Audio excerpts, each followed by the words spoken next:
For 10 seasons, the doctors have helped hundreds of people overcome a multitude of sensitive medical issues, some too embarrassed to even appear on camera. For the next hour, we're going to do a deep dive into stories that captivated viewers in a show we're calling Most Embarrassing. In our first story, we meet Nicole, who's looking for help with an incontinence issue. Nicole's going to start us off today with a question. Okay, so after I had my son about 8 years ago, my second child, I had noticed I started peeing a little bit every time I would sneeze or jump or run. And I'm a nurse and I work 12-hour shifts and it's embarrassing. But I know it's very common. I just don't understand. I've tried the Kegels and all those exercises. I've looked into all kinds of procedures. I don't know which ones are effective and which ones aren't. So in addition to the Kegels, have you tried changing your diet? Have you tried any other therapies at all?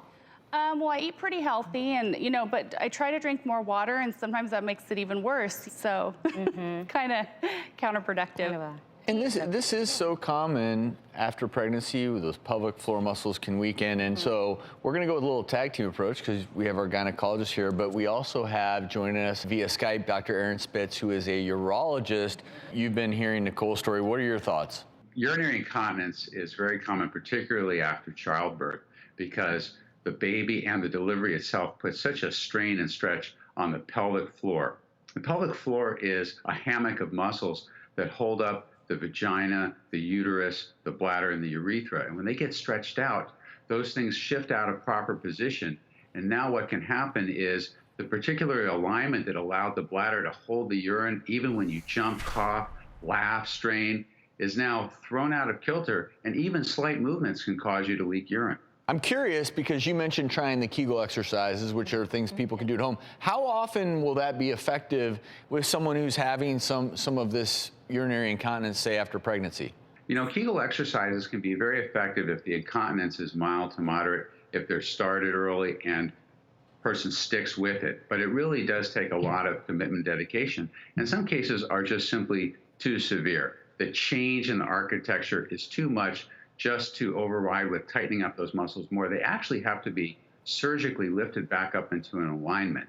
In a case like this one, I suspect that what really needs to be done is realign the pelvic floor, and that's going to be best done by a surgical approach, such as a sling, where a little hammock of either graft material or the patient's own tissue is brought underneath the urethra, cinched up, and now when the person coughs or strains, that pressure can't push everything down, and it stays nice and tight and keeps that urine where it should be in the bladder. But Nicole, what I'd like to do is extend our practice's services to you, and my partner, Dr. Leah Nakamura, who is a specialist in female incontinence, has agreed to see you, evaluate you, and find out what the best treatment would be for you, and then get you fixed up. Thank you so much. Wow. And Nicole, thank you. Thank you for bringing that issue to light. Dr. Spitz, thank you as well for offering that.